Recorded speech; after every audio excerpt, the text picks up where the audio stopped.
La tabla topológica de IGRP, la tabla topológica, es básicamente la tabla donde IGRP determina la mejor ruta y la segunda mejor ruta para cualquier prefijo. Básicamente eso se construye gracias a que aquí guardamos algo que se llama ruta sucesora y la feasible sucesor.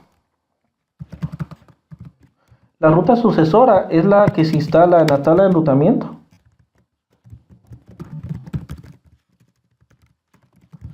Y si el camino hacia esa ruta sucesora se cae, la feasible successor pasa a ser sucesora de forma proactiva y es básicamente él calcula el camino backup de forma proactiva.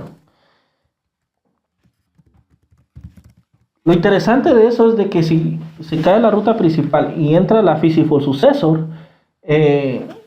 pues la ruta no entra a un estado que se le conoce como el estado active en la tabla topológica, sino que queda como pasiva, ya que proactivamente él ya hizo ese paso. A diferencia de, por ejemplo, SPF, que si se cae la ruta principal, pues él tiene que converger.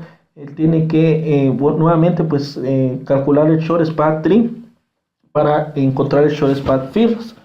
En cambio, IGRP básicamente ya no tiene la necesidad de mandar queries porque él proactivamente ya calculó la ruta de backup. Para esto, la tabla topológica se vale de una condición que se llama la feasible condition. La feasible condition es básicamente la condición que se debe de cumplir para que la ruta sucesora se instale en la tabla topológica. Entonces, la información de donde él determina eso es en base a lo que se le conoce como la feasible distance y la reporting distance.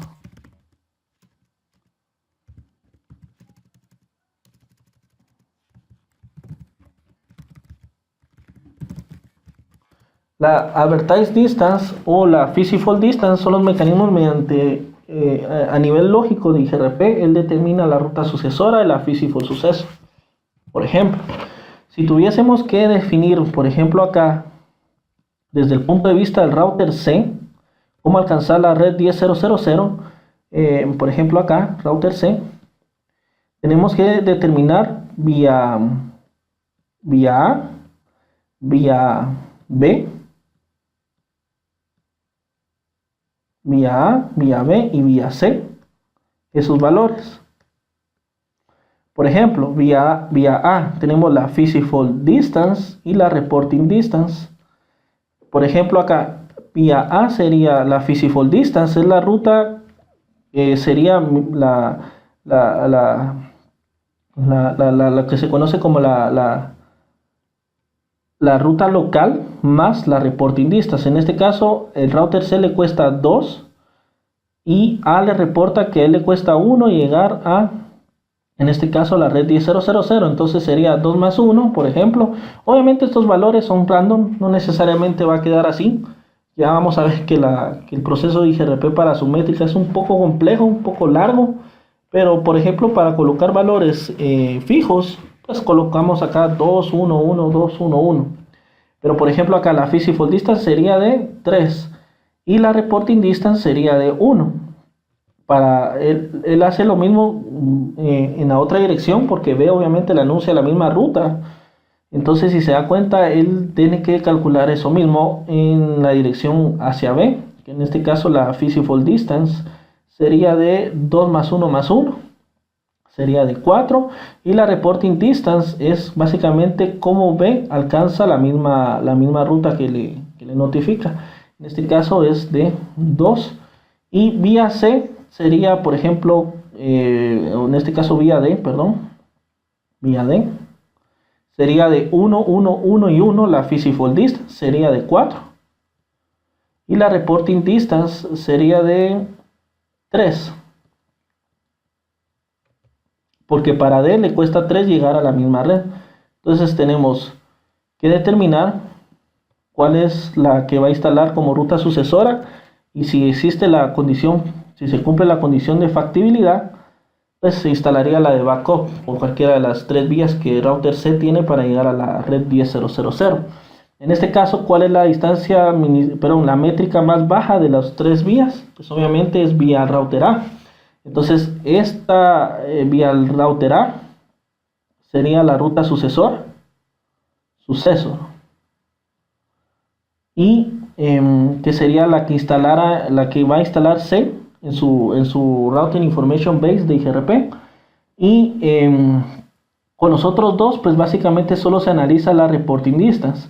La Feasible Condition nos dice que si la reporting distance es menor que mi Feasible Distance de la ruta ya principal, entonces él cumple la condición de factibilidad.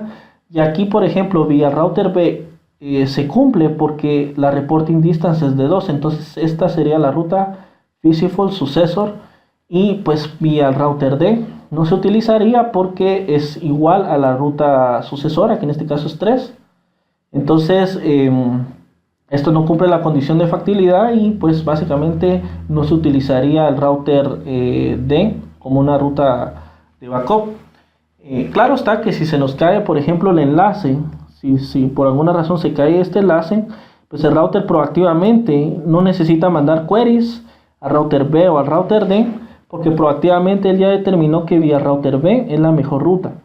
¿Y por qué se tiene que cumplir esa condición de factibilidad?